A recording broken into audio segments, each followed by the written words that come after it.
పుట్టుక ఆధారంగా భక్తులను దైవ దర్శనం నుంచి నిరోధించవచ్చా అంటూ సుప్రీంకోర్టు సూటిగా ప్రశ్నించింది. కేవలం స్త్రీగా పుట్టినందున భక్తులను ఆలయాల్లోకి రానియకపోవడం రాజ్యాంగ విరుద్ధం కాదా అని జస్టిస్ అమానుల్లా ప్రశ్నించారు. శబరిమలలో మహిళల ప్రవేశంపై వాదనల సందర్భంగా సుప్రీంకోర్టు ధర్మాసనం కీలక వ్యాఖ్యలు చేసింది.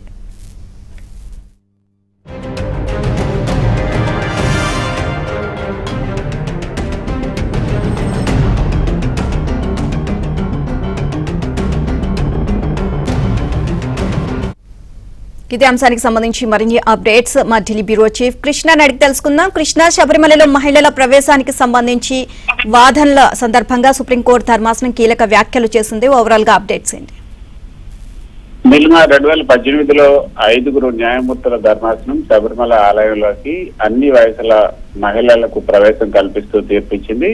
అయితే దీనిపైన అనేక రివ్యూ పిటిషన్లు దాఖలయ్యాయి.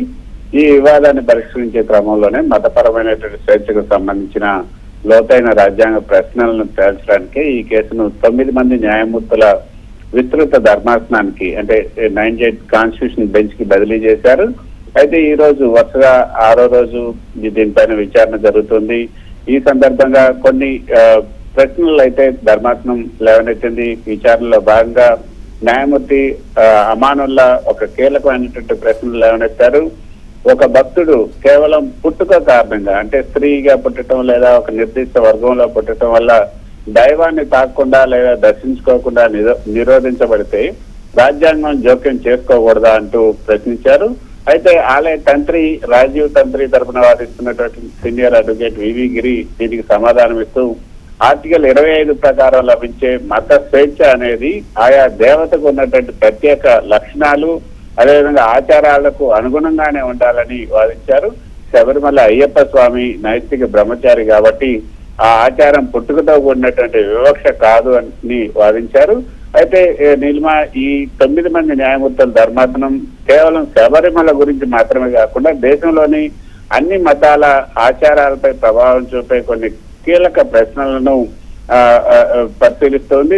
అవి అందులో ముఖ్యమైనటువంటి రాజ్యాంగ నైతికతకు సంబంధించినటువంటి అంశం, కాన్స్టిట్యూషనల్ మొరాలిటీకి సంబంధించి మతపరమైనటువంటి ఆచారాలు రాజ్యాంగంలోని సమానత్వ హక్కు ఆర్టికల్ 14 కంటే ఎక్కువైనయా, లేకపోతే ఈ యొక్క ఒక ఆచారం మతంలో అంతర్భాగమా కాదా అని నిర్ణయించే అధికారం కోర్టులకు ఉందా లేదా, అదేవిధంగా వ్యక్తిగత పూజా స్వేచ్ఛ ఆర్టికల్ 25 ప్రకారంగా వ్యక్తిగత పూజా స్వేచ్ఛ ఒక మత సంస్థ తన వ్యవహారాలు నిర్వహించుకునే హక్కు మధ్య సమతుల్యత ఎలా ఉండాలి, అదేవిధంగా మహిళలను ఆలయంలోకి రానియకపోవటం అంటరానితనం కిందకు వస్తుందా అంటూ ఈ ప్రశ్నలు లేవనెత్తింది.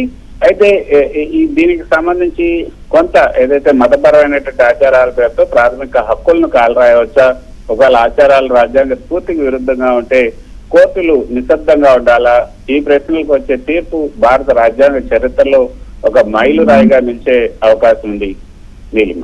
Right, thank you Krishna.